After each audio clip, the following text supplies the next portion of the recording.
সকালবেলা যখন ঘুম থেকে উঠছি তখন দেখছি চোখ মুখ একবারে ফুলে গেছে। আজকে যে আমি কোথাও যাবো না, আজকে তো আমি বাড়িতে থাকবো, সেজন্য আজকে তো মেঘলা হতেই হবে। জিভ দিয়ে আমার জল বেরোচ্ছে, আমার ভীষণ ভালো লাগে। টক দই খাওয়া হয়নি কালকে, আজকে আবার দুপুরে ভাত খাওয়ার পর তাহলে খাবো। 4 জনা 4 রকম বিস্কুট নিয়েছি। পেটের অবস্থা খারাপ, মানে আমার জঘন্য হয়ে আছে পেটের অবস্থা। এক পলকে একটু দেখা, কারণ অনেকটা দূর জার্নি তো, জিন্স পরাটা খুব চাপে, কিছু না হলে পরে যেতে হবে। টাকা দাও। তুই কি নেবে বল, পিছিয়ে কি নিবি বল, এই হচ্ছে আমাদের সমস্যা। আর কোনো সমস্যা নেই, সম্পূর্ণটা ইয়ার্কি আর ফাজলাম। কি করবো, সারাক্ষণ বাড়িতে বসে থাকি, কাউকে তো জ্বালাতে হবে।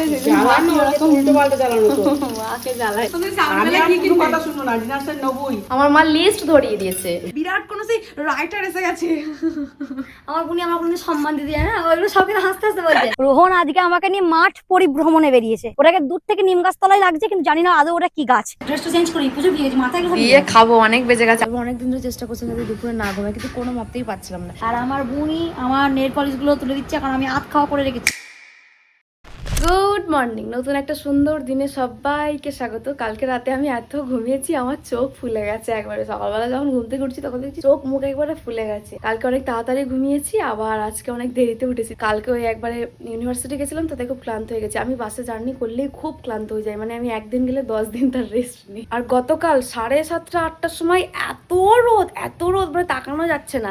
আর আজকে সকাল থেকে মেঘলা। আজকে যে আমি কোথাও যাবো না, আজকে তো আমি বাড়িতে থাকবো, সেজন্য আজকে তো মেঘলা হতেই হবে। জমাই যে কি খেলে আমার সাথে, আমি যেদিন বাইরে যাবো সেদিন একদম ডিউটি একদম প্রপার থাকে, আর আজকে মেঘলা। তো যাই হোক, সকাল থেকে উঠে কাজগুলো করলাম, কাজগুলো করে ঘরটা খালি মুছবো, ঘর মোছা বাকি আছে, তাহলে হয়ে যাবে। আর চারিদিকে এত আলু ভাজা স্মেল বেরোচ্ছে না, জিভ দিয়ে আমার জল বেরোচ্ছে, আমার ভীষণ ভালো লাগে আলু ভাজা।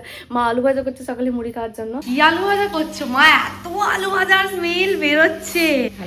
ভালো করে মুড়ি খাবো আজকে, আলু ভাজা দিয়ে মা খেয়ে জব্দ করে। হ্যাঁ, জব্দ করে। টক দই খাওয়া হয়নি কালকে, আজকে আবার দুপুরে ভাত খাওয়ার পর তাহলে খাবো। আজকে দুপুরে কি রান্না করবে মা? দুপুরবেলা আর কালকে মাছের ডিমের টক আছে, আলু পোস্ত আর পটল ভাজা। মাছের ডিমের টক আছে, আলু পোস্ত করবে আর পটল ভাজা। এই হচ্ছে আজকে আমাদের দুপুরের মেনু। এই যে পটলের গায়ে নুন হলুদ সব মাখিয়ে রেখে দিয়েছে, আলুটাকেও এদিকে কুচিয়ে রেখেছে।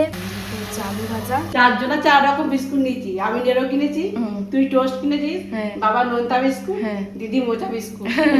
আমরা এখানে খুব একটা কিছুই খাই না, তো আনা হয়েছে অনেক রকমই, সব রকমই রাখি। হ্যাঁ, যখন খেতে ইচ্ছা করে। আজকে আমাদের জলখাবারের মেনু সাদা মুড়ি, হলুদ আলু ভাজা, যেটাকে মিক্সড করে মা একবারে হলুদ মুড়ি তৈরি করে দিয়েছে। মা একটা জবজবে করে আমার মুড়িটা মাখিয়ে দিয়েছে, বুড়ি মুড়িটা মাখিয়ে দিয়েছে, বা নিজে মুড়িটা মাখাচ্ছে। এদিকে ওই লঙ্কাটা খাস না, তোর পেটের অবস্থা একে খারাপ। পেটের অবস্থা খারাপ, মানে আমার জঘন্য হয়ে আছে পেটের অবস্থা।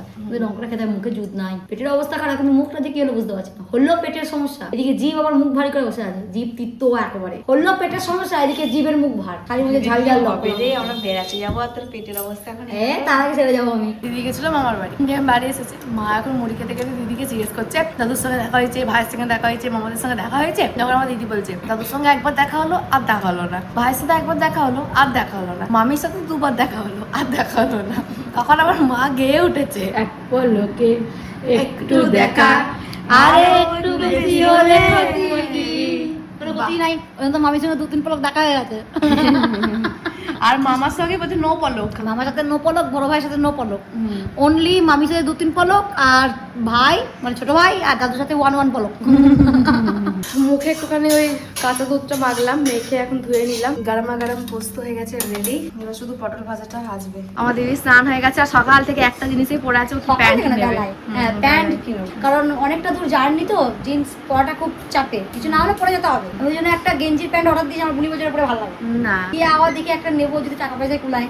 ওই পায়ের কাছে গাটা দেবেন, কি ছেলেদের কার্গো বলে, মেয়েদের কি বলে আমি জানি। হ্যাঁ, ওই ওরকমই টাইপের কিছু যদি পাই ভালো, কারণ ওই ইয়েটা নিয়ে নে, ফ্রকটা নিয়ে নে, ফ্রকটা দেখতে ওই ফ্রকটা পরে চলে যাবি গাড়ি চালিয়ে, নাকি বলো মা?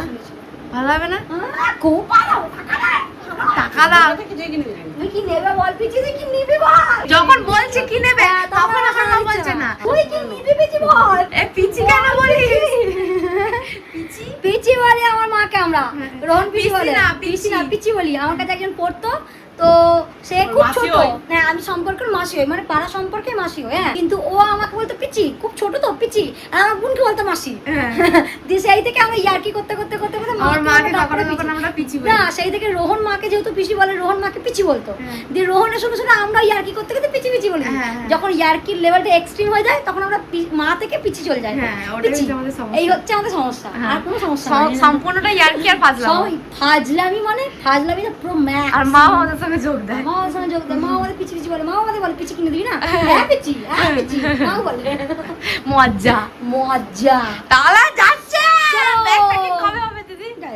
আগে ওষুধের নামগুলো ধরে লিস্ট দিয়ে ওষুধগুলো অর্ডার দিই। চোখে ব্যথা, মাথা ব্যথা, পেটে ব্যথা, কানে ব্যথা, ওষুধগুলো আগে দরকার। ওষুধগুলো আগে দরকার, তারপর ব্যাগটা। দিদি ফাইনালি আমরা বেড়াতে যাচ্ছি। আমি মা বলছে যখন আমি বেড়াতে থেকে ঘুরে চলে আসবো তখন আমার বিশ্বাস হবে না যে আমি বেরিয়ে ঘুরে চলে এসেছি।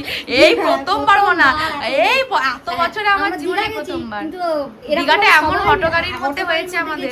তখন পারিপার্শ্বিক পরিস্থিতি আমাদের এমন ছিল যে হটগাড়ির মধ্যে যাওয়া, হটগাড়ির মধ্যে আসা, আমরা খুব একটা ঘুরতে পারিনি। কিন্তু এবার রিল্যাক্স মুড নিয়ে যাচ্ছি, তারপর আবার অনেকজন মিলে যাচ্ছি, ওই জন্য আরো মজা হচ্ছে। দেখতেই পাবে কারা কারা যাচ্ছি। আমি ঠাকুর ঘরে বাসনের সমস্ত মাঝি, দিদি হ্যাঁ বল দিদি, হ্যাঁ রে বল, আমার ইয়েটা কয়, তু বা দিদি বল, হ্যাঁ করে থেমে যাচ্ছে, আমার ইয়েটা কয়, বলছি বল কোনটা, আবার কিছুক্ষণ পর দিদি আমার ইয়েটা কয়, আরে বাবা বল তোর ইয়েটা কি, ইয়েটার কি বলে ফোন কয় দিদি আমার, ফোন কয় দিদি আমার, মুখে মুখে ক্রিম বলে এই কয়, লাস্ট থেকে দিদি আমার তোয়ালা কয়, তোয়ালাটার মুখ থেকে বেরোচ্ছে না। আমার ভালো লাগে না মা, তোমার সাথে করিস? আমার সাথে ওই করি, মা বলে ডেকে দিস দিয়ে আমি মনে করি কি হলো মেয়েটা, মা বলে ডেকে দিয়ে এরকম করছে কেন, কি রে আবার শুয়ে থাকলে উঠে আসি। কি করবো, সারাক্ষণ বাড়িতে বসে থাকি, কাউকে তো জ্বালাতে হবে। জ্বালানো ওরকম উল্টো পাল্টা জ্বালানো তো। মাকে জ্বালাই না, আমি বললি কিন্তু আমার মা শুনতে পায় না। পেটে পেটে কথা রেখে বলিস তুই, শুনতে পাই না। আমার মা এখানে এখন পটলা ভাজা করছে, এপিট ওপিট করে পটলাগুলোকে ভাজছে। খোলা চালের পটল ভাজছে আজকে? আর কালকে ভেজেছিলাম, আর এখন সেই আগে না গুটির গায়ে আঁশ ছাড়িয়ে ভাজতাম। হ্যাঁ, এখন পুরো খোলাটাই ছাড়িয়ে দিচ্ছ। আমার মাও এরকম, যদি রান্না করছে, আমি হয়তো কিছু প্রিপারেশন রান্না করছি, মা হয়তো করা যায়, ও মা এইটা কোথায়, ওই ইয়েতে আছে দেখে নে, মা ওইটা কোথায় গো, ওইখানে আছে, ওই মা ওইটা কোথায় গো, ওইখানে, আরে ওইখানেটা আমি দেখতে পাচ্ছি না বলে তো তোমাকে জিজ্ঞেস করছি, তোমার ওইখানেটা কোথায়, ওইখানে আছে, এবার বুঝে শালা ওইখানেটা মায়ের কোথায়। মায়ের মিটকেসটা খুললে 200 টাকা তো বেরোবেই। 200 হাজার একটা গোটা দোকান দিয়ে দেবো শ্রাবণী মেলায়। এই শ্রাবণী মেলা কবে? ভাবছি শ্রাবণ মাসে।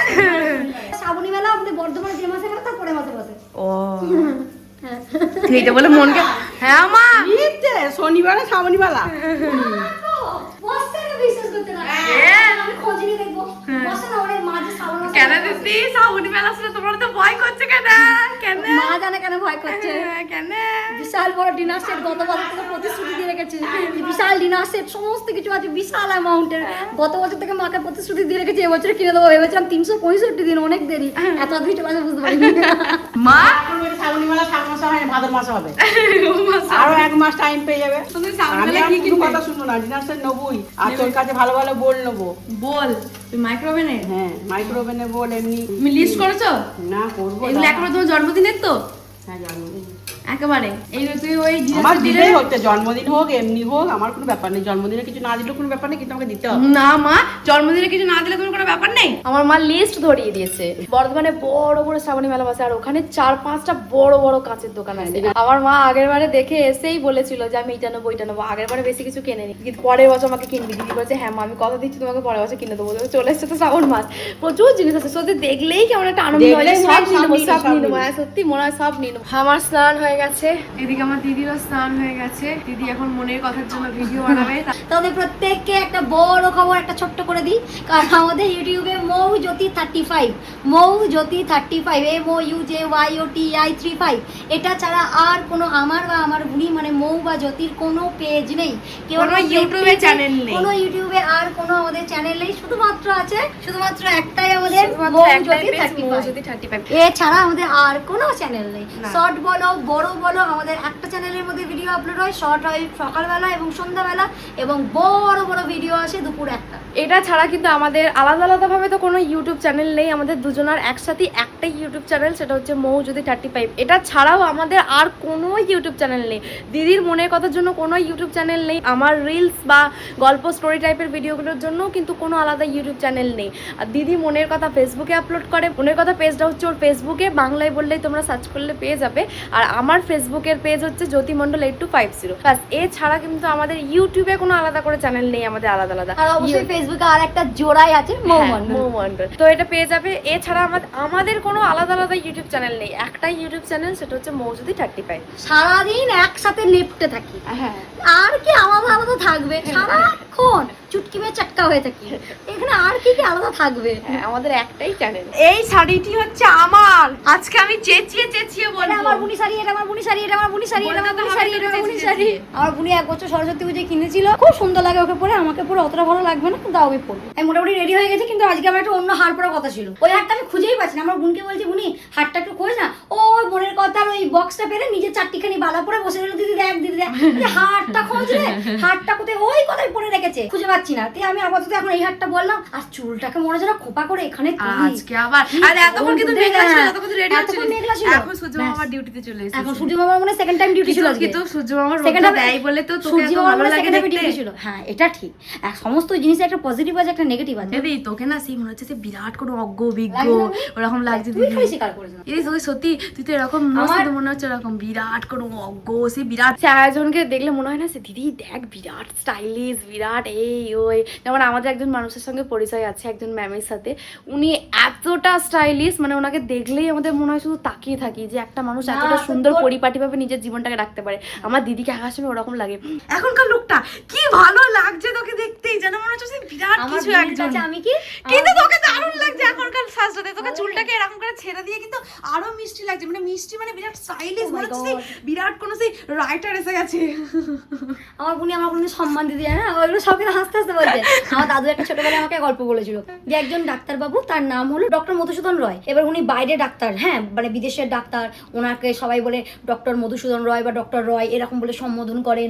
ওনার দেখাতে গেলে ওনাকে 1 মাস 2 মাস আগে থেকে লাইন দিতে হয়। সবাই ডক্টর রয় এসছেন, ডক্টর রয় এসছেন, ডক্টর Appointment মধুসূদন নিতে হয়। রয় এসছেন, অ্যাপয়েন্টমেন্ট নিতে হয়।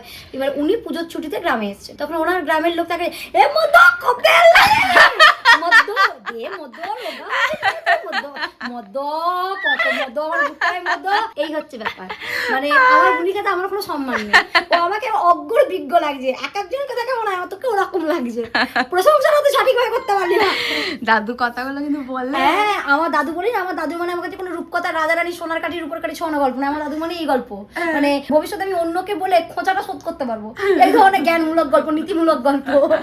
আমরা মনের কথা আজকে 5টা ভিডিও বলবো, তার মধ্যে একটা করেছি আমাদের বাড়ির সামনে, একটা করেছি ওই যে ওই আলটার ওখানে, আর একটা রোহন আমাকে মাছ মাটি নিয়ে যাচ্ছে, এই আলদি নিয়ে যাচ্ছে। আমি রোহনকে বলছি, রোহন ওই গরুটা যদি ছুটে এসে আমাকে গুঁতিয়ে দেয় তো শেষ। রোহন আজকে আমাকে নিয়ে মাঠ পরিভ্রমণে বেরিয়েছে, ওই বাড়ি থেকে শুরু করে ওইখানটায়, তারপরে ওই সবুজ মাঠটাই, এই সমস্ত করে আমাদের যাওয়ার কথা ছিল এখন ওই কুলতলাটায়। যখন এই মাঠ দিয়ে গোটাটা আমরা হেঁটে চলে এলাম কুলতলায় যাব, তখন দেখছি ওখানে দূরে আমার ভালোবাসার মানুষ আমার জন্য অপেক্ষা করছে। আমি আমার ভালোবাসার মানুষকে বেশিক্ষণ দাঁড় করে রাখতে বেশি পছন্দ করি। তো তুই দাঁড়া, আমি আসছি। ওখানে ভিডিও করা যাবে না, এখন যাচ্ছি আমরা ওই দূরে নিম গাছ তলায়। ওটাকে দূর থেকে নিম গাছ তলায় লাগছে, কিন্তু জানি না আদৌ ওটা কি গাছ। এই হচ্ছে মনের কথার জন্য আজকে আমার ফাইনাল লুক। জানি চুল টুল উড়ে পুরো পেটনির মতো লাগছে, ঝড় উঠে গেছে, হাওয়া দিচ্ছে।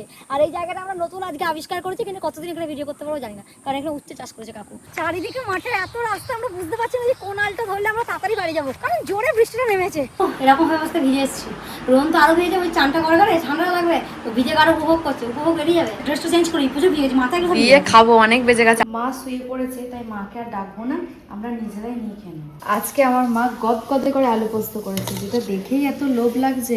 बहुत जोर से भूख लग रही है मैंने, इसलिए मैं खाना खाती बस जा रही ही। আজকে আমাদের দুপুর কা খানার মেনু হ্যাঁ সাদা ভাত, মায়ের হাত কা গদগদে আলু পোস্ত, পটলা ভাজা, এদিকে রয়েছে গতকালকা কচু দিয়ে মাছ দিয়ে তরকা, আর এইখানে রয়েছে বাপু আমার খুব প্রিয় মাছের ডিমের, হিন্দি কি সার মধ্যে বাংলায় ফিরে এসো, মাছের ডিমের টক। আমরা এখন টক দই খাবো, খাওয়া তো হয়ে গেছে। এখান থেকে বার করি, মাটি লাগবে। চটপট এবার টক দইগুলো খেয়ে নিই। মনের কথা ভিডিও করে এসে আমি আগে খেয়ে নিয়েছিলাম, আমার বহুত সে ভুক লাগ রही है, দিয়ে আবার গা ধুলাম, দিয়ে এখন টক দই খেতে বসে। আমাদের আকাশ দিদির আমাদের দুগুণের থেকেও বেশি মুড চেঞ্জ হয়। কখনো মেঘলা, কখনো বৃষ্টি, আবার কখনো সূর্য উঠছে। ওই যে পাখিগুলো কি সুন্দর। কি ভালো লাগছে।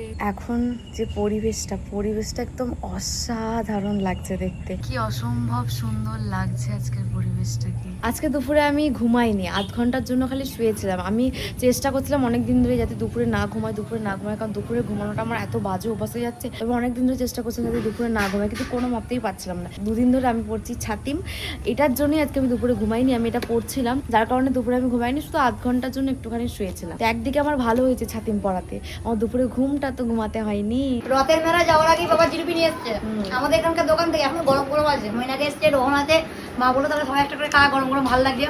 সবাই এখন বসে বসে জিলিপি খাচ্ছে, কি ভালো লাগছে, কর্ম করছে বল। আমি এখন আমার দিদির হাতের নেল পলিশ গুলোকে ঘষা মাজা করছি। আমি এই দুটো সাহায্য নিয়েছি, এগুলো হচ্ছে কান পরিষ্কার করার, কিন্তু আমি এটাকে সব ব্যবহার করি, নখগুলোকে পরিষ্কার করি। আর আমার দিদি শুয়ে এখন আমাদেরই ভিডিও দেখছে। আমি খুব ভালো একটা রেসিপি বানিয়েছি ছানা পোড়া, যেটা ইউটিউব ফেসবুক সব জায়গায় চলে এসছে, তাই ওটাই আমি এখন দেখছি আর কমেন্টে রিপ্লাই দিচ্ছি। আর আমার বোনই আমার নেল পলিশ গুলো তুলে দিচ্ছে, কারণ আমি আধ খাওয়া করে রেখেছি। জিলিপি খাওয়া হয়ে যাওয়ার পর আমরা অনেকক্ষণ গল্প আড্ডা করেছি, এবার রাতে খেয়ে নেওয়া যাক। সবাই মিলে বসে গেছে খেতে, আমার দিদি তো টিভির দিকে হাঁ করে তাকিয়ে আছে। একটা কি বন্ধু সুন্দর ধরেছে মাথায়, তাই দেখছিলাম। আজকে আমাদের রাতের মেনু, মায়ের হাতে গদ গদ করে আলু পোস্ত, এইদিকে হচ্ছে রুটি, এইদিকে হচ্ছে মায়ের হাতে ছানা, এইদিকে হচ্ছে দোকানদারে করা বাবার বাজার থেকে আনা জিলিপি। এই হচ্ছে আজকে আমাদের রাতের মেনু। এই দিয়ে ডিনারটাকে সেরে ফেলে ঘুমিয়ে পড়ি। তাহলে আজকের দিনটা রান্নার থেকে ছুটি। হ্যাঁ, আবার আবার দেখা যাবে। রাত খাওয়ানো পর্যন্ত খাওয়ালাম, হ্যাঁ এই আমাকে ছুটি দিলি। হ্যাঁ আবার কাল। এবার আজকের মতো এই পর্যন্ত। রাখি মন্ডল মুক্তার হোটেল বন্ধ। চলো আবার দেখা হচ্ছে কালকে। তোমরা সবাই খুব ভালো থেকো, সুস্থ থেকো, সবাইকে ভালো রেখো, টাটা।